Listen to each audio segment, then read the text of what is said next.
ይህችን ሰዓት ያየነው ከጌታ ምሕረት የተነሳ ነው። ስብሐት ለእግዚአብሔር ያልነው በቃ ለእግዚአብሔር ምስጋና ይሁን፣ ሌላ ነገር የለንም። በቃ ይህችን ቃል ብቻ እንኳን ብለን ብንወርድ በቂ ይመስለኛል። ምክንያቱም በቃ ዛሬም እንድናይ ያደረገን አምላካችን እግዚአብሔር ስለሆነ ስሙ የተባረከ ይሁን። ከኛ መካከል በእርግጥ በጽድቁ ፀሐይን ያስወጣ፣ ዝናብን የከለከለ፣ ጨለማን ወደ ብርሃን፣ ብርሃንን ወደ ጨለማ የቀየረ ማንም ሰው የለም። ሁላችንም የምናውቀው ነን። ነገር ግን እግዚአብሔር ቸር ነው፣ እግዚአብሔር መልካም ነው። ስለዚህ እግዚአብሔር ከመልካምነቱ የተነሳ ነው በፊቱ እንድንሆን ያደረገን። ስሙ የተባረከ ይሁን። ባለፈው የእግዚአብሔር ጽድቅ በሚል አንድ ትምህርት አብረን አይተን ነበረ። የሐዋርያው የጳውሎስ መልእክት ወደ ሮሜ ሰዎች ምዕራፍ 3 ከቁጥር 21 ጀምሮ ያለውን ለማየት ሞክረን ነበረ። የእግዚአብሔር ጽድቅ በሚል ያንን ክፍል ካቆምንበት ትንሽ ለመቀጠል እንሞክራለን። እንጸልይና እግዚአብሔርን ቃል አብረን እንካፈላለን።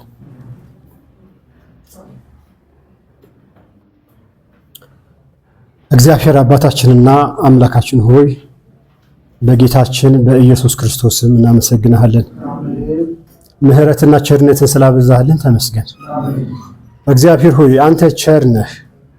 ጌታዊ ለመናገር አይደለም፣ ቃላት እንዲያምርልን አይደለም፣ በእውነት የቀመስነው ነገር የአንተን ቸርነት ብቻ ነው። ስለዚህ እናመሰግናለን።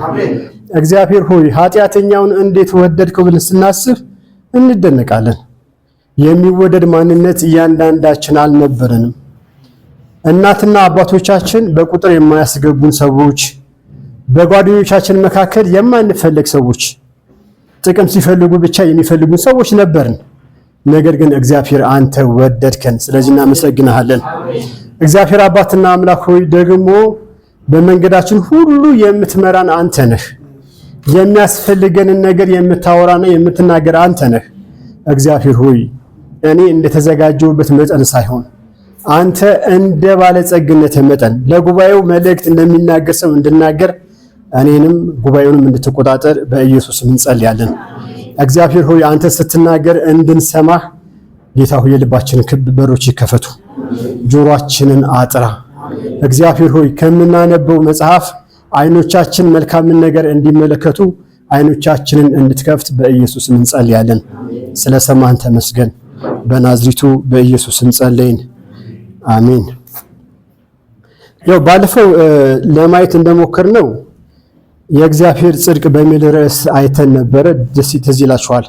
ምዕራፍ 3 ከቁጥር 21 ጀምሮ ያለውን ለምንድነው የእግዚአብሔር ጽድቅ የሚያስፈልገው የሚለውን ነገር ስናነሳ ያየናቸው ነገሮች ነበሩ።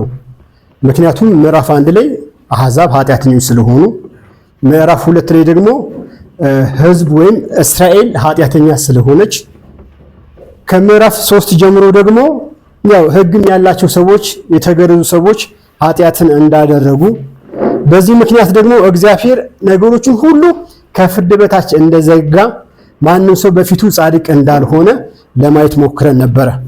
ትዝ ይላችኋል። ቁጥር 19 ላይ የሚል ቃል አንብበን ነበረ። አፍ ሁሉ ይዘጋ ዘንድ ዓለም ሁሉ ከእግዚአብሔር ፍርድ በታች ይሆን ዘንድ ሕግ የሚናገር ሁሉ ከሕግ በታች ላሉት እንዲናገር እናውቃለን ይላል። ስለዚህ አንደበት ሁሉ ምን ይባል ነው የሚለው? ይዘጋ። ምን ማለት ነው? ፍርዱ ተፈርዷል። ሰዎች ሁሉ ከእግዚአብሔር ፍርድ በታች ናቸው።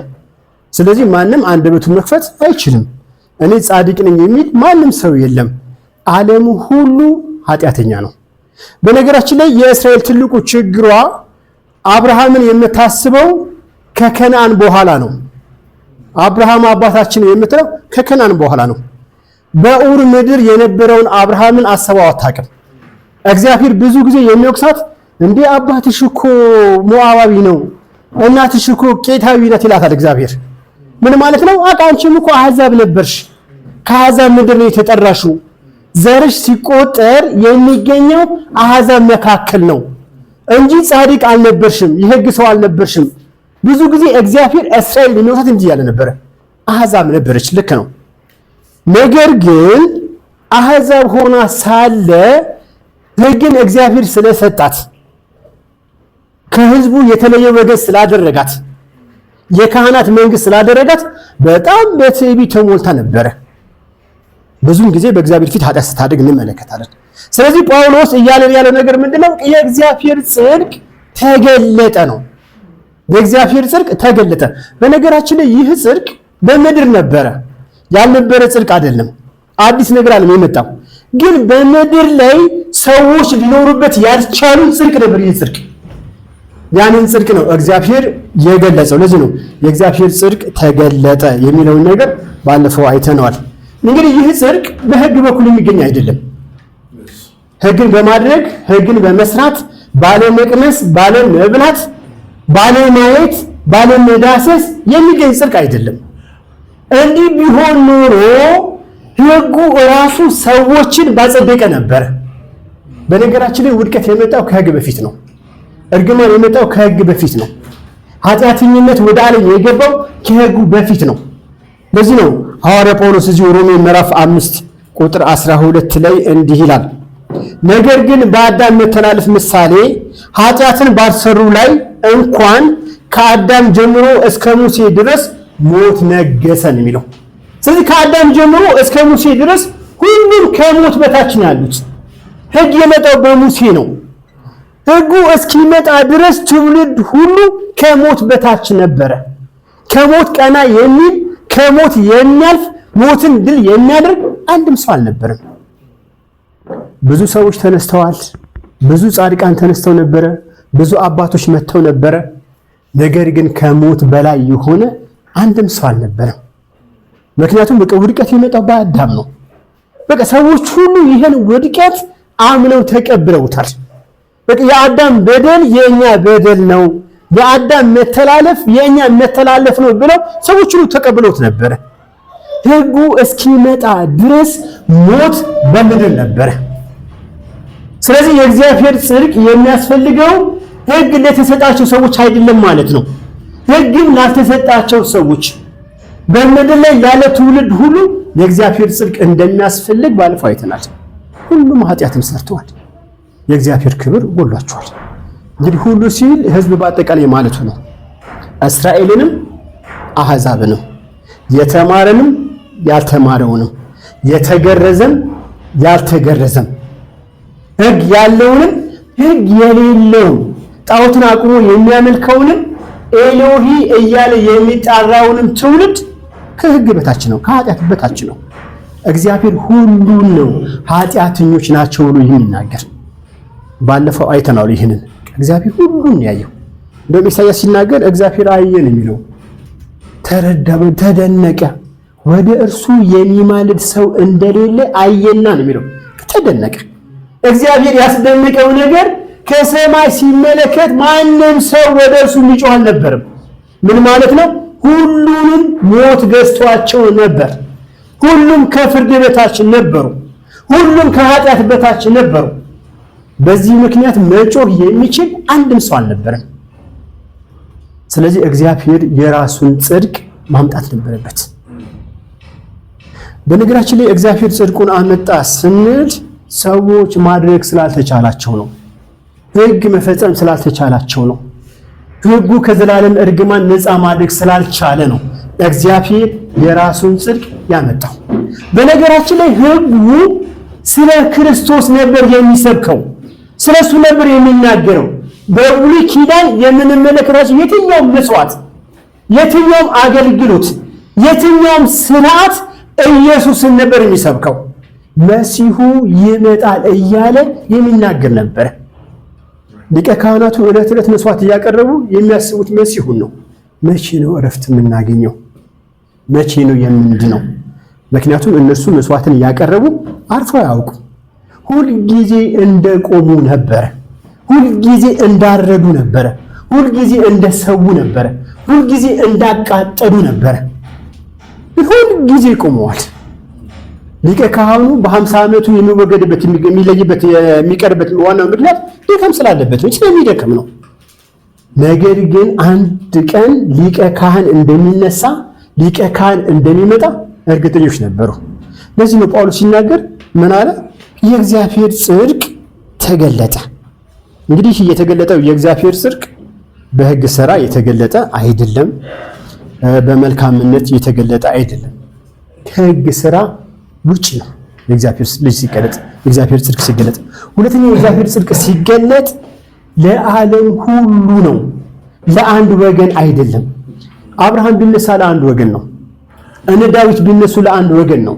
ሊቀ ካህናት ቢቆሙ ለአንድ ወገን ነው። እነ ዳዊት እነ ኢሳያስ ቢመጡ ለአንድ ወገን ነው። ለአብርሃም ዘር ብቻ፣ አይሁዳዊ ለተባለ ብቻ፣ ቤተ እስራኤል ለተባለ ብቻ ነው። የእግዚአብሔር ጽድቅ ግን ለዓለም ሁሉ ነው። ምክንያቱም በደል የበደለ ዓለም ሁሉ ስለሆነ። ያው ከዚህ በፊትም ብያችሁ አውቃለሁ፣ እግዚአብሔር ስላልገለጠን እንጂ እርስ በርሳችን መታየት አንችልም ነበር። ግን ዛሬ የእግዚአብሔር ጽድቅ አሳረፈን። ለዚህ ነው በፊቱ እንደ ልባችን የምንዘለው፣ እንደ ልባችን የምንሆነው፣ ምክንያቱም የእግዚአብሔር ጽድቅ ስላሳረፈን። ስለዚህ የእግዚአብሔር ጽድቅ ለዓለም ሁሉ የሚሆን የእግዚአብሔር ጽድቅ ነው። እንደገና ይህ እግዚአብሔር ጽድቅ በእምነት የሚገኝ ነው ብለን ያቆም ነው። በእምነት ነው የሚገኘው። በመስራት የሚመጣ አይደለም። በመድከም የሚመጣ አይደለም። ተራራ በመውጣት ገደል በመውረድ በጭንቅላት ተዝግዝቆ በመጸለይ በመውደቅና በመነሳት የሚመጣልን የእግዚአብሔር ጽድቅ። ይህ የእግዚአብሔር ጽድቅ የሚመጣው በእምነት ነው። ለዚህ ነው ምዕራፍ 3 ሲጨርስ እንዲህ ይላል፣ ትምክህት እንግዲህ ወዴት ነው? እርሱ ቀርቷል። በየትኛው ሕግ ነው? በሥራ ሕግ ነውን? አይደለም፣ በእምነት ሕግ ነው። ትምክህት ቀርቷል። ምን ማለት ነው? በእኔ ሥራ የምመካበት ነገር ቀርቷል። በእግዚአብሔር ፊት ስታይ የምመካበት አንድ ነገር የለም። ይሄ ነገር ተሽሯል። በምንድን ነው የተሻለው? በእምነት ሕግ። የእግዚአብሔር ጽድቅ የሚገኘው በእምነት ነው፣ በሥራ አይደለም። በእውነት በሥራ ቢሆን ኖሮ ይህችው ጉባኤ ባዶ ትሆን ነበር። ግን በቃ በእግዚአብሔር እምነት በእምነት ነው የጸደቅ ነው። በእምነት ነው የእግዚአብሔርን ጽድቅ የተቀበል ነው። እንግዲህ በእምነት ለመጽደቃችን ምንድነው ማስረጃ? ጳውሎስ ምንድነው ማስረጃ የሚያመጣው? የመጀመሪያ የሚያመጣው ጳውሎስ ምዕራፍ 4 ላይ አብርሃም የሚባል አባት አላችሁ አይደለ? አብርሃም እኮ የጸደቀው በሥራ ነው የሚለው፣ በእምነት ነው ይላል። እንዲህ ነው የሚለው ቃሉ። እንግዲህ በሥጋ አባታችን የሆነ አብርሃም ምን አገኘ እንላለን? አብርሃም በሥራው ጸድቆ ቢሆን የሚመካበት አለውና። እንግዲህ አባታችንን አብርሃምን እስራኤል በጣም ነው የምታከብረው። በቃ ስትመካ የምትመካው እኔ የአብርሃም ልጅ ነኝ፣ እኛ የአብርሃም ልጆች ነን እያሉ ነው የሚመኩት። አብርሃም ለእግዚአብሔር ብሎ ቤቱን የተወሰው ነው። አብርሃም ቃል ኪዳን የተገባለት ሰው ነው። ልጁን መስዋዕት ለማድረግ የቀረበ ሰው ነው። አብርሃም የእግዚአብሔር ሰው ተብሏል። ምክንያቱም ትዝ ይላችኋል፣ ሚስቱን ሳራ አቤሜሌክ በወሰዳት ሰዓት እሱ የእግዚአብሔር ሰው ነው፣ እሱ ነብይ ነውና ይጸልይልሃል፣ ሚስቱን መልስ የተባለው የእግዚአብሔር ሰው ነው ተብሏል። ነገር ግን የእግዚአብሔር ሰው የተባለ አብርሃም በምን ጸደቀ ስንል በእምነት። አብርሃም የጸደቀው በእምነት ነው። አብርሃም በሥራው አልጸደቀም። በሥራው ጸድቆ ቢሆን ኖሮ ይመካ ነበረ። ነገር ግን አብርሃም የጸደቀው በእምነት ነው። ለዚህ ነው አብርሃም በእምነት ጸደቀ። ጸድቆ ቢሆን የሚመካበታል፣ ነገር ግን በእግዚአብሔር ዘንድ አይደለም። መጽሐፍ ምን አለ? አብርሃም እግዚአብሔርን አመነ፣ ጽድቅ ሆኖ ተቆጠረለት። ለአብርሃም ተቆጠረለት እንጂ ተከፈለው አይልም። ለሰራ ሰው ደሞዙ ክፍያ ነው። ለአብርሃም ግን ጽድቁ ተቆጠረለት ነው የሚለው። ማን የቆጠረለት? እግዚአብሔር። አብርሃም ጻድቅ ነው ብሎ የቆጠረው እግዚአብሔር ነው። ጽድቁ የተቆጠረለት በእምነት ነው። እንግዲህ አብርሃምን አስቡት። ይህ ትልቅ ሰው የምንለው፣ ይህ ጻድቅ የምንለው፣ አባታችን የምንለው ጌታ ራሱ ትዝ ይላችኋል። እኔ የአብርሃም አምላክ የይስሐቅ አምላክ የያዕቆብ አምላክ ነኝ፣ የሕያዋን አምላክ ነኝ የተባለ አምላክ ነው። ሕያው ነው የተባለ አብርሃም ነው። እርሱ ግን ጸደቀ የሚለው በእምነት ነው። አብርሃም በእምነት ጸደቀ። አብርሃም በእምነት ጸደቀ። መቼ ነው ለአብርሃም ጽድቁ በእምነት የገባው ስንል ዘፍጥረት ምዕራፍ 15 ላይ አንድ ታሪክ እንመለከታለን። ዘፍጥረት ምዕራፍ 12 ላይ አብርሃም ከኡር ምድር እግዚአብሔር ሲጠራው እናያለን። 12 ቁጥር 1 ላይ እግዚአብሔር አብርሃምን አለው፣ ከሀገርህ ከዘመዶችህ ከአባትህ ቤት ተለይተህ እኔ ወደ ማሳይህ ምድር ውጣ፣ ታላቅ ሕዝብ አድርግሃለሁ፣ እባርክሃለሁ፣ ስምህንም አከብረዋለሁ፣ ለበረከትም ሁን አለው። ከዚህ በኋላ አብርሃም ወጣ ከሀገሩ። ታሪኩን ታውቁታላችሁ። ከምዕራፍ 12 እስከ ምዕራፍ 15 ባለው ውስጥ ብዙ ታሪኮች አልፏል። በአብርሃም ሕይወት ውስጥ ከሉጥ ጋር ተለያይቷል፣ ምድር መርጧል፣ ስደት ሄዷል፣ ረሃብ ሆኖበት ወደ ስደት ሄዷል። ብዙ ነገር ነው አብርሃም ያሳረፈው። ምዕራፍ 15 ላይ ሲደርስ ግን አብርሃም አንድ ነገር አደረገ። እንዲህ ይላል መጽሐፉ። ከዚህ ነገር በኋላ የእግዚአብሔር ቃል በራእይ ወደ አብርሃም መጣ እንዲህ ሲል፣ አብርሃም ሆይ አትፍራ፣ እኔ ለአንተ ጋሻ ነኝና ዋጋህ እጅግ ታላቅ ነው አለው። እንግዲህ እግዚአብሔር አብርሃም የተናገረው በቃ አትፍራ፣ እኔ እኮ ጋሻ ነኝ። በነገራችን ላይ ለዚህ ጥያቄ ትክክለኛው መልስ አሜን ነው። አብርሃም ማለት የነበረበት እኮ በቃ እኔ ጋሻ ነኝ ሲለው አሜን፣ በቃ እግዚአብሔር ጋሻዬ ነው ሊል ነበር የሚገባው። አብርሃም ግን እንዲህ አለ፣ አቤቱ እግዚአብሔር ሆይ ምን ትሰጠኛለህ? ጋሻ ነኝ እያለው እረፍ እያለው አብርሃም ግን የሚለው ምን ነበረ? ምንድነው ለኔ የምትሰጠኝ? ምንድነው የማገኘው? ይኸው በብዙ ነገር ባርከኛል፣ ከብቶች አሉኝ፣ ባሮች አሉኝ፣ ነገር ግን ልጅ የለኝም። በቤቴ ያደገው ይህ ኤሌዘር የሚባለው ሰው ሊወርሰኝ ነውና ምን ትሰጠኛለህ አለው። ከዛ ዝቅ አለና እግዚአብሔር አብርሃምን ተናገረው። እነሆ የእግዚአብሔር ቃል እንዲህ ሲል መጣለት፣ ይህ አይወርስህም፣ ነገር ግን ከጉልበቱ የሚወጣው ይወርስሃል። ወደ ሜዳም አወጣውና ወደ ሰማይ ተመልከት፣ ከዋክብትን ልትቆጥር ትችል እንደሆነ ቁጠር አለው። ዘርህ እንዲሁ ይሆናል አለው። አብርሃም በእግዚአብሔር አመነ፣ ጽድቅ ሆኖ ተቆጠረለት። አብርሃም ጻድቅ ያስባለው ነገር ምንድነው ስንል መሃን የነበረችው ሚስቱ እንደምትወልድ ከጉልበቱ የሚወጡ ልጆች ብዙ እንደሚሆኑ እንደ ሰማይ ከዋክብት እንደሚበዙ እግዚአብሔር ነገረው። ስለዚህ አብርሃም ምን አለ? እግዚአብሔርን አመነ። ስለዚህ አብርሃም ጻድቅ ተባለ። አብርሃምን ጻድቅ ያስባለው ስራ አይደለም። አብርሃምን ጻድቅ ያስባለው ዘር አይደለም፣ እምነቱ ነው። አብርሃም እግዚአብሔርን አመነ፣ ጽድቅ ሆኖ ተቆጠረለት። እንግዲህ አብርሃም እግዚአብሔርን አመነ ስንል ከመገረዙ በፊት ነው። ልጅ ከመውለዱ በፊት ነው። ልጁን ለመሰዋት ከመውሰዱ በፊት ነው አብርሃምን እግዚአብሔርን ያመነው። ለዚህ ነው አብርሃም እግዚአብሔርን አመነ፣ ጽድቅ ሆኖ ተቆጠረለት። እንግዲህ የሁላችን አባት የሆነው አብርሃም የጸደቀው በእምነት ነው ይላል ጳውሎስ። መቼ ነው የጸደቀው? ከመገረዙ በፊት። መቼ ነው የጸደቀው? ልጁን ይስሐቅን አቅፎ ከመሳሙ በፊት፣ ልጁን መስዋዕት ለማቅረብ ከመሄዱ በፊት አብርሃም እግዚአብሔርን አመነና ጻድቅ ተባለ። ስለዚህ አብርሃም የእግዚአብሔርን ጽድቅ በእምነት ተቀበለ። ለዚህ ነው አብርሃምን የእምነት ምሳሌ የምናደርገው። ምክንያቱም ያመነው የጸደቀው እግዚአብሔርን በማመን ብቻ ስለሆነ ከሱ ውጪ ጽድቅ ስለሌለ። ስለዚህ አብርሃም በእግዚአብሔር ፊት ጻድቅ ነው። ለዚህ ነው ሐዋርያ ጳውሎስ ሲናገር ይቀድሙ ቃል ላይ አብርሃም አመነ፣ ጽድቅ ሆኖ ተቆጠረለት። የአብርሃምን እመልሳለሁ። ሁለተኛ የሚያነሳው ነገር አለ ጳውሎስ። የአብርሃምን በደንብ ስለምናየው ደግሜ ያነሳዋለሁ።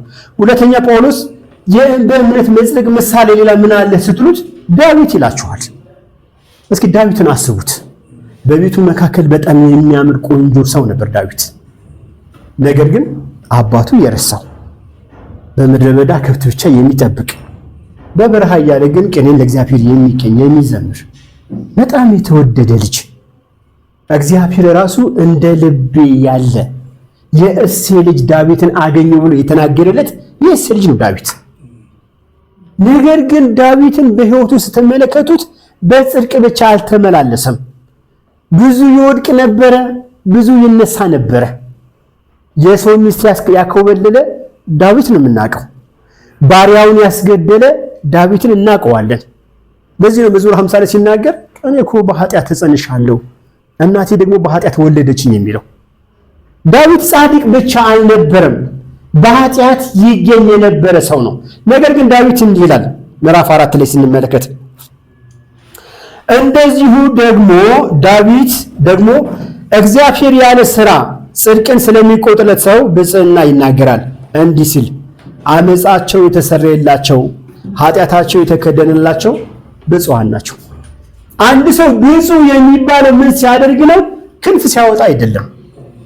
አንድ ሰው ብፁዕ የሚባለው በአንድ እግሩ ስለጸለየ አይደለም። ባህር ውስጥ ገብቶ ስለተዘቀዘቀ አይደለም። አንድ ሰው ጻድቅ የሚባለው ወይም ብፁዕ የሚባለው ረጅም መንገዶችን በእግሩ ስለተጓዘ አይደለም። ያለ ምግብ ብዙ ጊዜ ስላሳለፈም አይደለም። ዳዊት የሚናገረው ምን እያለ ነው? ኃጢአቱን እግዚአብሔር የከደነለት። ይህ ሰው በደል አለበት። ይህ ሰው ክፋትን ሰርቷል፣ ኃጢአት አለበት። ነገር ግን እግዚአብሔር ኃጢአቱን ምን አደረገ ነው? ከደነለት። ከሰማይ ሲመለከት የእግዚአብሔር ጽድቅ ሰውየውን ከድኖታል። ያ ነው ጻድቅ የሚባለው። ዳዊት እሱ ነው የሚናገረው፣ ኃጢአቱ የተከደነለት ሰው። በነገራችን ላይ በእኛ መካከል ኃጢአቱ ያልተከደነለት ማንም ሰው የለም። ሁላችን ኃጢአታችን ተከድኖልን ነው። እውነት ሴም እንደሚሰብከው አይደለም። ዘማሪ እከሌ እንደሚዘምረው አይደለም። ጉባኤው ልክ እንደዛው። ነገር ግን እግዚአብሔር ኃጢአታችንን ከደነ። ጽድቅ የሚባለው ይህ ነው። ከዚህ በፊት ብያቸዋለሁ። በሚስቴ ፊት እንኳን የማልገልጠው ማንነት አለኝ፣ በጌታ ፊት የምገልጠው እግዚአብሔር እሱን ስለከደነልኝ ነው። በእሷ ፊት ጻድቅ የምመስለው፣ በእናንተ ፊትም ጻድቅ የመሰልኩት እግዚአብሔር ስለከደነልኝ ነው። ለዚህ ነው ዳዊት ሲናገር አመፃቸው የተሰረየላቸው። አመፅ ያልሰሩ አይደለም፣ አመፀዋል፣ በደል ሰርተዋል፣ ኃጢአት አድርገዋል። አመፅ ማለት መተላለፍ ነው። እግዚአብሔር ሲፈልጋቸው ተላልፈዋል፣ እነርሱ አመፀውበታል። ነገር ግን እግዚአብሔር ምን አደረገ? አመፃቸውን ሰረየላቸው። እነኚህ ናቸው ብፁዓን የሚባሉት። የሰሩ ሰዎች አይደሉም፣ በእምነት የጸደቁ ሰዎች ናቸው። እንደ ጳውሎስ ሐሳብ እስኪ አንድ ነገር አስቡት። ያው በዛም አነሰም ትልቅም ይሁን ትንሽ ሁላችንም ስራ እንሰራለን። ነገር ግን ስራ ስንሰራ የሚከፍለን ድርጅት የሚከፍለን ዕዳ ነው አይደል? የሚሰራ ሰው ዕዳ ነው የሚከፈለው። አንድ ወር ሙሉ ነው የለፋና መጨረሻ ላይ ነው የሚከፍለኝ። በቃ ይሄ የድርጅቱ ያለበት ዕዳ ነው። እኛም በእግዚአብሔር ፊት በስራችን እንጽደቅ ብንል እግዚአብሔር የሚሰጠን ነገር ዕዳ ነው። ማንም ሰው በፊቱ መጽደቅ አይችልም። ነገር ግን እግዚአብሔር ያደረገው ነገር ምንድነው? ጸጋ። እንዲሁ በቃ ሴም ሲታይ የሚገባው አልነበረም። ጸጋ ማለት ቃሉ ትርጉም ራሱ ለማይገባው ሰው የሚገባ ነገር ሲደረግለት ማለት ነው። ለማይገባው ሰው በጌታ ፊት ለመቆም የሚገባን ሰዎች አልነበርንም። ኃጢአታችን ይቅር እንዲባል የሚገባን ሰዎች አልነበርንም። በደላችን እንዲወገድ የሚገባን ሰዎች አልነበርንም። ነገር ግን እግዚአብሔር ኃጢአታችንን ተወልን። ኃጢአት ሳይኖርባችሁ ቀርቶ ግን አይደለም፣ ኃጢአት እያለብን ነው። ኃጢአቱ የተሰረየለት ሰው ብፁዕ ነው የተባለው። ይሄ ጉባኤ የብፁዓን ጉባኤ ነው ማለት ነው። የተወሰኑ ሰዎች ተሰብስበዋል። የብፁዓን ጉባኤ የሚባለው በክርስቶስ ኢየሱስ የጸደቁ ሰዎች ህብረት የብፁዓን ጉባኤ ነው። የጸደቅን ሰዎች ነን፣ ምህረት ያገኘ ሰዎች ነን። ነገር ግን አብርሃምን እንመለስበት። አብርሃም ጽድቁ መቼ ተቆጠረ ስንል የመጀመሪያ የምናየው ነገር ከመገረዙ በፊት ነው። ሌላ ምዕራፍ 4 ቁጥር 9 ላይ እንግዲህ የብፅዕና ስለመገረዝ ወይስ ደግሞ ስለ አለመገረዝ እምነቱ ለአብርሃም ጽድቅ ሆኖ ተቆጠረለት እንላለን። እንዴት ተቆጠረለት? ተገርዞ ሳለ ነውን ወይስ ሳይገረዝ? ተገርዞ አይደለም ሳይገረዝ ነበር እንጂ። እንግዲህ አብርሃም ጻድቅ የተባለው መቼ ነው ስንል ከመገረዙ በፊት ነው። ሸለፈቱ ከመወገዱ በፊት ነው። አብርሃም ያመነው በ70 ዓመቱ ነው። የተገረዘው በ86 ዓመቱ ነው። ቢያንስ የ10 ምናምን ዓመት ልዩነት አለው። ካመነበትና ከጸደቀበትና ከተገረዘበት መካከል የ10 ምናምን ዓመት ልዩነት አለው። ከ10 ምናምን ዓመት በኋላ የተገረዘው አብርሃም የጸደቀው በመገረዙ አይደለም። መገረዙ ለጽድቁ ማረጋገጫ እንጂ ጽድቅ ማምጫ አልነበረም። አብርሃም አመነ፣ ጽድቅ ሆኖ ተቆጠረለት። ስለዚህ ጳውሎስ ምንድን የሚለው ከመገረዙ በፊት ነው አብርሃም ጻድቅ የተባለው። ወገኖች ይሄ ለኛ ትልቅ መልእክት ይመስለኛል። ምክንያቱም መጽሐፍ ቅዱስ ጌታ ሲናገር ማቴዎስ ወንጌል 12 ላይ እንዲህ ነው የሚለው ወይኒቱን መልካም አድርጉ ፍሬው መልካም ወይም በለሷ መልካም ከሆነች ፍሬው ደግሞ መልካም ይሆናል አላቸው። መጀመሪያ በለሷ መጽደቅ አለባት ፍሬዋ መልካም እንዲሆን። በለሷ ካልጸደቀች ፍሬዋ መልካም አይሆንም። ስለዚህ በለሷ ፍሬዋ መልካም እንዲሆን ለሰዎች እንዲተርፍ መጀመሪያ መጽደቅ አለባት። ከጸደቀች በኋላ ነው ፍሬ የምታፈራው። እኛ ከፍሬ ነው ወደ ጽድቅ የምንመለሰው። መጽሐፍ ቅዱስ ግን የሚለው መጀመሪያ ጸድቃችሁ ነው የምትገረዙት። አብርሃም መጀመሪያ ጸደቀ፣ ከዛ በኋላ ተገረዘ ነው የሚለው እንጂ መጀመሪያ አብርሃም አልተገረዘም። ስለዚህ ጽድቅ በእምነት እንጂ በመገረዝ አይደለም። ጽድቅ በእምነት እንጂ በመታዘዝ አይደለም። ሕግን በመጠበቅ አይደለም። በመውጣት በመውረድ አይደለም። አብርሃም የጸደቀው በእምነት ነው። ከመገረዙ በፊት አብርሃም ጸድቋል። ዘፍጥረት ምዕራፍ 17 ከቁጥር 11 እስከ 19 እናንተ በታነቡት ደስ ይለኛል። የሚናገረው ስለ መገረዙ ነው። አብርሃም ከሸመገለ በኋላ ነው የተገረዘው። የ86 ዓመት ሰው ከሆነ በኋላ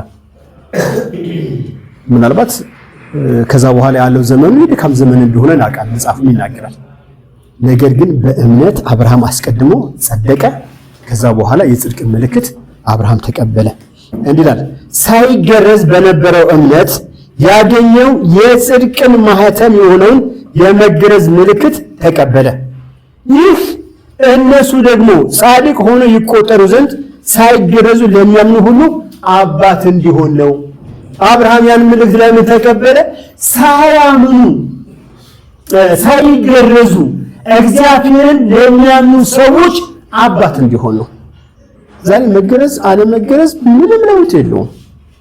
ያው ኢትዮጵያውያን የኦሪትን ሕግ ተቀብለናል ስለምንል እንገረዛለን እንጂ እንገረዝም ባንገረዝም ለውጥ የለውም። በሕይወታችን ላይ የሚያመጣው ነገር የለም። በዓለም ውስጥ አብዛኛው ሕዝብ አይገረዝም። አብዛኛው ሕዝብም ደግሞ የአብርሃም ልጅ ነው።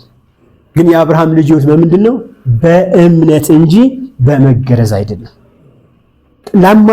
ለሚያምኑ ሰዎች ላልተገረዙ ሰዎች አባት እንዲሆን አብርሃም ምን አደረገ ነው የሚለው?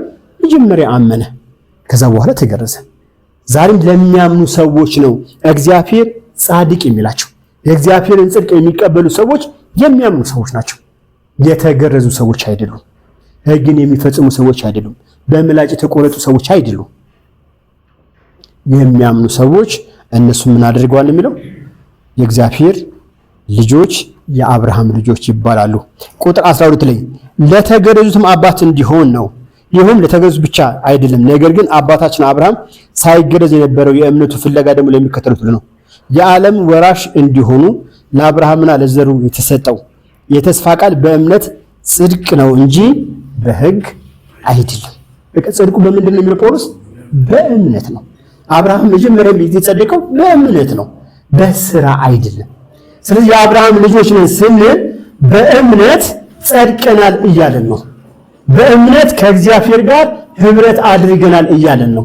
በእምነት እግዚአብሔር ተቀብሎናል እያለን ነው። ጽድቁ ተቆጥሮልናል እያለን ነው።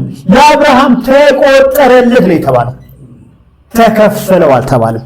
ስለዚህ አብርሃም በእምነት ጽድቅን ተቀብሏል። ያ ጽድቅ ተቆጥሮለታል። ስለዚህ እያንዳንዳችን ጽድቁ የተቆጠረልን በእምነት ነው። ምን ስናምን በኋላ እናየዋለን፣ ግን በእምነት ተቆጥሮልናል። ስለዚህ የሴም ጽድቅ የተንከራተተውን መንከራተት አይደለም። የሴም ጽድቅ የጾመው ጾም አይደለም፣ የጸለየው ጸሎት አይደለም። የሴም ጽድቅ ኢየሱስን ማመኑ ነው። በእምነት ነው የጸደቅ ነው። ስለዚህ በመካከላችን ማንም ሰው በስራ ክንፍ ያወጣ የለም። በእምነት ግን ጸድቀናል። በእምነት የእግዚአብሔር ልጆች ተብለናል። እግዚአብሔር እንዴት ፍቅር እንደሰጠን አስቡት። አንድ አይሁዳዊን ጠርታችሁ እግዚአብሔር አባቴ ነው ብትሉት በድንጋይ ይወግራችኋል። በድንጋይ ያው ሙስሊሞችም እንደሚሉት እግዚአብሔር አይወልድም አይወለድም እንደሚሉት አይሁድም ልክ እንደዛ የሚያስቡ በድንጋይ ነው የሚወግራችሁ። ኢየሱስ ላይ ወደ ተራራ ወሰዱት ሊጡት ፈለጉ የሚለው እኮ አባቴ ነው ስላላቸው ነው። ሌላ ነገር እኮ አይደለም። እግዚአብሔር አባቴ ነው ሲላቸው ድንጋይ አንስተውበታል፣ ወርውረውበታል። ዛሬ ግን እኛ በድፍረት እግዚአብሔር አባታችን እንላለን፣ አባ ብለን እንጮኻለን። ምክንያቱም በእምነት ስለጸደቅን፣ በእምነት የእግዚአብሔር ልጆች ስለሆነ። በእኛ መካከል ባሪያ የለም፣ በእኛ መካከል አገልጋይ የሚባል የለም፣ በእኛ መካከል ታናሽ የሚባል የለም። ሁላችንም የእግዚአብሔር ልጆች ነን። ደስ ይበላችሁ። ኢየሱስ ትዝ ይላችኋል ሉቃስ ወንጌል ላይ ለደቀ መዛሙርቱ አያቸውና ታናሽ መንጋ ናቸው 12። አሕዛብ በጣም ብዙ ናቸው፣ ፈሪሳውያን በጣም ብዙ ናቸው፣ ብዙ ደቀ መዝሙር ነበራቸው። ግን ጌታ እንዲህ አለ፣ አንተ ታናሽ መንጋ መንግሥትን ሊሰጥህ የአባቴ መልካም ፍቃድ ነው። ታናሽ መንጋዎች መንግሥት ተዘጋጀላቸው። በምን? በእምነት፣ በሌላ በምንም አይደለም። ኢየሱስ የእግዚአብሔር ልጅ ነው ብለው ስለተከተሉት። ዛሬም ኢየሱስን የእግዚአብሔር ልጅ ብለን ስለተከተልነው መንግሥት የእኛ ነው፣ የማንም አይደለም። ጌታ መንግሥትን ይሰጠናል። ስለዚህ አብርሃም የጸደቀው ከመገረዙ በፊት ነው። ምክንያቱም ሳይገረዙ ለሚያምኑ ሰዎች ምን እንዲሆን ነው? አባት እንዲሆን። ሁለተኛ አብርሃም መቼ ነው የጸደቀው ስንል ልጁ ይስሐቅን መስዋዕት ከማቅረቡ በፊት ነው። ልጁ መስዋዕት የሚያቀርበው አብርሃም ምዕራፍ 22 ላይ ነው። ጻድቅ የተባለው ምዕራፍ 15 ላይ ነው። አብርሃም ልጅን ያገኘው ከተገረዘ በዓመቱ ነው። ዘፍጥረት ምዕራፍ 18 አንብቡት እናንተ። በዓመቱ ነው ልጅን ያገኘው፣ ይስሐቅን ያገኘው ከተገረዘ በኋላ። ይስሐቅን መስዋዕት ለማቅረብ የሄደው ቢያንስ ልጁ መሸከም እስኪችል ጠብቆ ነው። በዚህ ናቸው ምናልባት እንጨቱን የተሸከመው ይስሐቅ ነው አይደለም፣ ይዞ ወደ ተራራ ያወጣው። ስለዚህ መሸከም የሚችለው በዛ የ12 ዓመት ልጅ ሆነስ። ስለዚህ አብርሃም ከተገረዘበትና በይስሐቅ መካከል 27 ዓመት ልዩነት አለ። እንግዲህ የ27 ዓመት ጽድቁን በልጁ መስዋዕትነት አይተካም። አብርሃም ስላመነ ነው ልጁ ይስሐቅን መስዋዕት አድርጎ ማቅረብ የፈለገው ይዞ የሄደው። ስለዚህ ልጁን ከማቅረቡ በፊት ስራ ከመስራቱ በፊት አብርሃም ጸድቋል። ያዕቆብ እኮ ይህን ነው የሚናገረው። አብርሃም እኮ በስራው ጸደቀ ይላል። መቼ? ልጁ ይስሐቅን መስዋዕት ለማድረግ በሄደ ሰዓት። አስቀድሞ ግን የጸደቀው መቼ ነው? አብርሃም ልጁ ሳይወልድ በፊት፣ ይስሐቅ እስከመምጣቱ በፊት። በመካከሉ 28 ዓመት 27 ዓመት አለ። እንግዲህ አብርሃም አስቀድሞ አመነ፣ ነገር ግን ለልጁን መስዋዕት አድርጎ አቀረበ። የሚያመለክተው ነገር ምንድነው ስንል ያመነው አብርሃም እምነቱን በስራ መግለጡን ነው የሚያመለክተው። ያዕቆብ እምነቱን በስራ አሳየ። ምክንያቱም እግዚአብሔርን አምኖታል፣ ልጅን እንደሰጠው አውቋል። እሱም ብቻ ነው አብርሃም ያመነው። ያዕቆብ ጳውሎስ እንዲህ ነው የሚለው፣ ዘርህ እንዲህ ሊሆን ነው እንደተባለ ተስፋ ባልሆነው ጊዜ የብዙ አሕዛብ አባት እንዲሆን ተስፋ ይዞ አመነ። የ100 ዓመት ሽማግሌ ሳለ ስለሆነ እንደ ምውት የሆነውን የራሱን ስጋና የሳራን ማህፀን ምውት መሆኑን በእምነት ሳይደክም ተመለከተ። ምን ማለት ነው? ትዝላችኋል። ወደ እግዚአብሔር ወደ አብርሃም መጣና አብርሃም በሚቀጥለው ዓመት ልጅ ትወልዳለህ አለው። ሳራ በጓዳ ሆና እንዲያስብች እንዴ ጌታዬ እኮ ደክሟል፣ እኔም ደግሞ ሴቶች የሚያዩትን ነገር ማየት አቁሜያለሁ አለች በልቧ በጓዳ ሆና። አብርሃም ግን ሳይደክም በእምነት ተመለከተ። ምክንያቱም እግዚአብሔር አስቀድሞ ነግሮት ነበር። ምዕራፍ 15 ላይ ትውልድ በእሱ እንደሚባረክ የብዙ አባት እንደሚሆን አሕዛብ በእርሱ የተነሳ በረከትን እንደሚያገኙ ወደ እግዚአብሔር መንግሥት እንደሚገቡ እግዚአብሔር አስቀድሞ ነግሮት ነበረ። ስለዚህ አብርሃም ምን አደረገ የሚለው ሳይደክም የሳራን ማህፀን ምን ማለት ነው? የ100 ዓመት ሽማግሌ ነው። ቅድም እንዳየነው በ70 ዓመቱ ነበር ያን ሕግ የተቀበለው። በ100 ዓመቱ ነው አብርሃም ልጅ ትወልዳለህ የተባለው። እንግዲህ ይህ አብርሃም የሳራን ማህፀን ወይም ወደ ሳራ ሄዶ የተኛው ለይለት ነው። ቅድክማ ልጅ ሴቶች የሚያዩትን ነገር አትመለከትም። በለባው ይወራው አታይም ነበር። ስለዚህ ልጅ መውለድ አትችልም። ነገር ግን አብርሃም በእምነት አደረገው። ስለዚህ ይስሐቅ መጣ። አብርሃም ልጁን ያገኘው በእምነት እንጂ በስራ አይደለም። እንግዲህ ከዚህ በኋላ ነው ምናልባት 12 ዓመት በኋላ ልጁ መስዋዕት የሚያቀርበው። ስለዚህ አብርሃም የጸደቀው በእምነት እንጂ በስራ አይደለም። የሞተ የሰው ሰውነት መስራት ምንም ነገር መስራት አይችልም ነበር፣ አርጅቶ ነበር። ነገር ግን እግዚአብሔርን አመነና ነገሮችን አደረገ፣ እግዚአብሔርን ልጅ ሰጠው። ስለዚህ አብርሃም የጸደቀው በምንድን ነው ስንል በእምነት ነው፣ በስራ አይደለም። ልጁ ይስሐቅን መስዋዕት ከማቅረቡ በፊት አብርሃም እግዚአብሔርን አምኖት ነበረ። ለዚህ ነው አብርሃም አመነ ጽድቅ ሆኖ ተቆጠረለት የሚለው። እንግዲህ የተቆጠረለት ከእግዚአብሔር ዘንድ እንጂ ከአብርሃም ከራሱ ዘንድ አልነበረም። ዘፍጥረት ምዕራፍ 22 ከቁጥር 1 እስከ 11 ያለውን እናንተ ታነቡታላችሁ። እንግዲህ አብርሃም በሕይወት ውስጥ የነበረው ታሪክ ቅደም ተከተሉን ካልጠበቀ ነው ታሪኩ የሚበላሽ። መጀመሪያ አብርሃም ምን አደረገ የሚለው ጸደቀ። ቀጥሎ አብርሃም ምን አደረገ? ተገረዘ። ቀጠለና አብርሃም ምን አደረገ? መስዋዕትን አቀረበ። ስለዚህ መጀመሪያ አብርሃም ጸድቆ ነው የተገረዘው። ግርዘቱ ምልክት ነው። ከተገረዘ በኋላ ነው የይስሐቅን መስዋዕት ያቀረበው። ይህ መታዘዙን የሚያመለክተው አብርሃም ስለጸደቀ ታዘዘ እንጂ ለመጽደቅ አብርሃም አልታዘዘም። ዛሬ እኛ እያደረግን ያለ ነው በተገላቢጦሽ ነው። ለመጽደቅ ብለን እንታዘዛለን፣ ለመጽደቅ ብለን እንገረዛለን ወይም እንጠመቃለን፣ ለመጽደቅ ብለን የጌታ ሥጋና ደም እንወስዳለን፣ ለመጽደቅ ብለን ብዙ ነገር ለምናደርገው። አብርሃም ግን መጀመሪያ ጸደቀና ምልክቶቹን በኋላ አደረጋቸው። ስለዚህ እኛም መጀመሪያ እንደ ጸደቅን እርግጠኛ ነው። በነገራችን ላይ ተቆጠረለት የሚለው ለአብርሃም ብቻ አይደለም፣ ለእያንዳንዳችን ተቆጥሮናል። ምን ስናደርግ እንዲላል።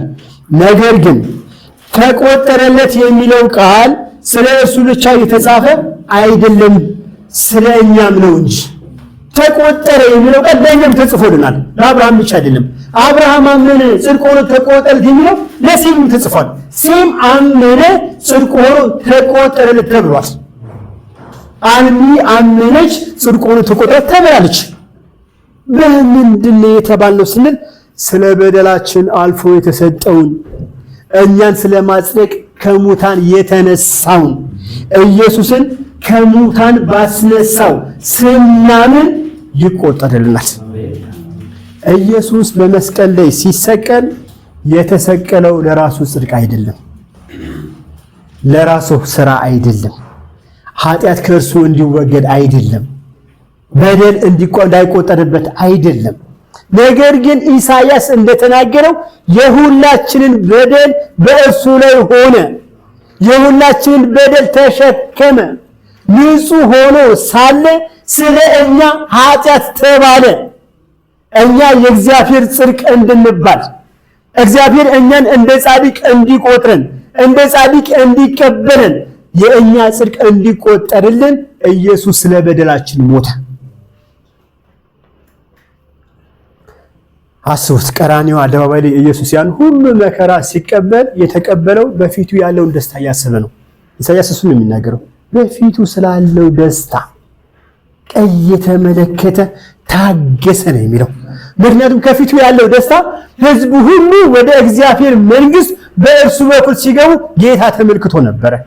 ለዚህ ነው በድፍረት እኔ መንገድ ነኝ፣ እኔ ሕይወት ነኝ፣ እኔ እውነት ነኝ ያለው ኢየሱስ።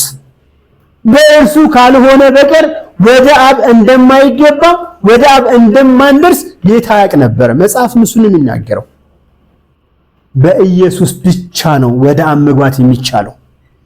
በኢየሱስ ብቻ ነው ወደ እግዚአብሔር መቅረብ የምንችለው።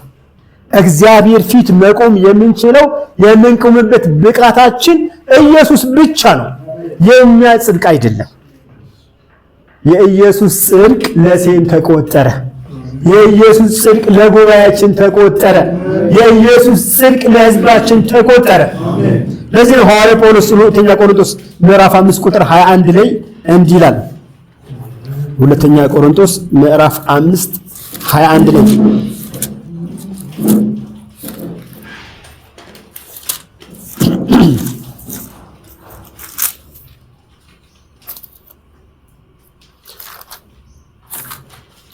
ሁለተኛ ቆሮንቶስ ምዕራፍ 5 ቁጥር 21 ላይ እንዲህ ይላል። እንግዲህ እግዚአብሔር በእኛ እንደሚማልድ ስለ ክርስቶስ መልእክተኞች ነን፣ ከእግዚአብሔር ጋር ታረቁ ብለን ስለ ክርስቶስ እንለምናለን። እኛ በእርሱ ሆነን የእግዚአብሔር ጽድቅ እንሆን ዘንድ ኃጢአት ያላወቀውን እርሱ ስለ እኛ ኃጢአት አደረገው። ምን እንድንሆን? እኛ በእርሱ ሆነን ነው። በእኛ በራሳችን አይደለም፣ በስራችን አይደለም፣ በመልካም ምግባራችን አይደለም፣ በዘርና በቋንቋችን በመልካችን አይደለም፣ በእርሱ ሆነን። አንድ ነገር እንዲያስቡ፣ አንድ ሰው በአውሮፕላን ክንፍ ላይ ቆሞ ቢሄድ በአየር ላይ ሄደን የሚባለው፣ ውስጥም ገብቶ ቢሄድ ደግሞ በአየር ላይ ሄደን የሚባለው። ልዩነቱ ግን በውስጥ ያለው ምንም አደጋ አይደርስበትም፣ በውጭ ያለው ግን አደጋ አለበት። እኛ በኢየሱስ ውስጥ ነው ያለነው። የሚታይልን ኢየሱስ ነው። እኛ በእርሱ ሆነን የእግዚአብሔር ምን እንድንባል? ጽድቅ። የመጣው ይህ ጽድቅ ነው፣ በኢየሱስ በማመን የሚገኝ ጽድቅ። በእርሱ ሆነን የእግዚአብሔር ጽድቅ እንባል ዘንድ ኃጢአት ያላወቀውን እርሱ ስለኛ ምን አድርገው የሚለው ኃጢአት አድርገው። ኢየሱስ ኃጢአተኛ አይደለም በነገራችን ላይ፣ ግን ስለኛ ግን ኃጢአት ተባለ። ኢየሱስ ጻድቅ ነው። ነገስታቱ ሳይቀሩ እኮ መስክረውለታል። ካህናቱ ሳይቀሩ እኮ መስክረውለታል። ስለየትኛው መልካም ክፉ ስራ የምትወቅሱኝ አላቸው። ኖ ስለ ክፉ ስራ እኛ አንወቅስም። ነገር ግን ሰው ሆነ ሳለ ራስን ከእግዚአብሔር ጋር አስተካክለህ እግዚአብሔር አባቴ ነው ስላልክ ነው። ክሱ እግዚአብሔር አባቴ ነው ማለቱ እንጂ ኢየሱስ ኃጢአት አድርጎ አይደለም። ኢየሱስ ጻድቅ ነው፣ ንጹህ ነው። ነገር ግን እኛ በእርሱ ሆነን የእግዚአብሔር ጽድቅ እንድንባል ኢየሱስ ስለ እኛ መስቀል ላይ ቆመ፣ በመስቀል ላይ ተቸነከረ፣ ስለ እኛ ሞተ። እኛ ምን እንድንባል? ጻድቅ። ስለዚህ ይህ ጽድቅ የሚቆጠረው ለእኛም ጭምር ነው። በምንድን ነው የሚቆጠረው? ኢየሱስ ስለ እኔ ሞቷል ብለን ስናምን ጽድቁ ይቆጠራል።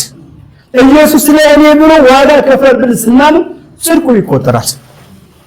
ከኢየሱስ ውጪ በአባቱ ፊት ብቃት ያለው መስዋዕት ያቀረበ ማንም ሰው የለም። ከኢየሱስ ውጪ ተሸክሞን ጽዮን ተራራ ያደረሰን ማንም የለም። ከኢየሱስ ውጪ ስለ እኛ ሞቶና ቆስሎ በአባቱ ፊት ንጹሕ አድርጎ ያቀረበን ማንም ሰው የለም።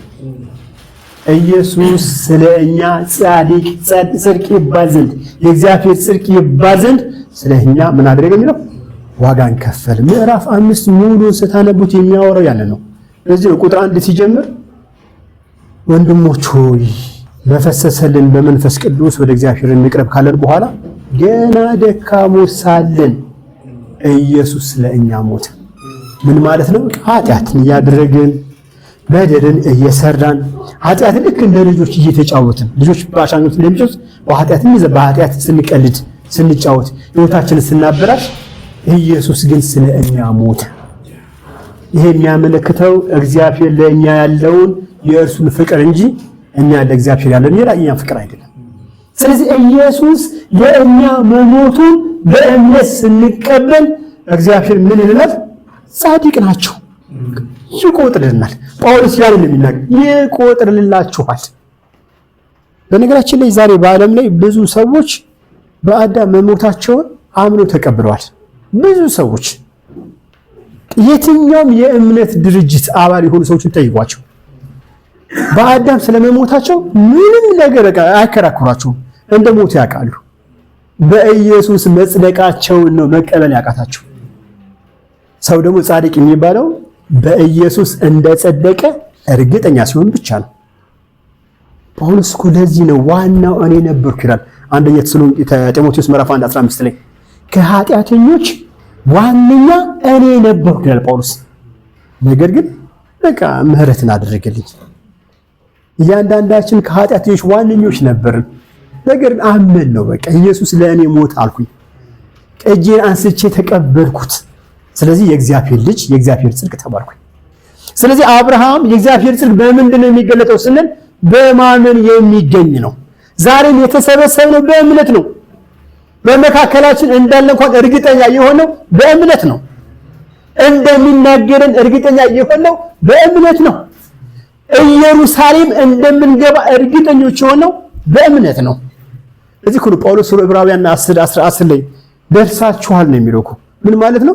በቃ ተቆጥሮላችኋል ለእናንተ ገነት ለመግባት ኢየሩሳሌም ለመግባት ወደ አዲሱ ኪዳን ወደ በጎች እረኛ፣ ወደ በኩራት ማህበር፣ አእላፋት ወደ ቅዱሳን መላእክት፣ ወደ እግዚአብሔር አብ ደርሳችኋል ነው የሚለው። የደረስነው በእምነት ነው። ስለዚህ የእግዚአብሔር ጽድቅ እኛም የምንቀበለውና የምንኖርበት በእምነት ነው። ወገኖች ማንንም አይክሰሳችሁ። እምነት የትናንትና ማንነታችሁ ማንንም አይክሰሳችሁ። ስለ ትናንትና ማንነታችሁ ኢየሱስ ሞቶላችኋል። ስለ ነገውም ኢየሱስ ሞቶላችኋል። ነገር ግን አንድ ነገር ብቻ ብዬ ልጨርስ። ኢየሱስ ስለኔ ስለሞተ ኃጢአት ላድርግን? ሁል ጊዜ መነሳት የሚገባው ጥያቄ ይመስለኛል። ሐዋርያ ጳውሎስ እዚህ ሮሜ ምዕራፍ 6 ላይ የሚናገረው ቃል ነው።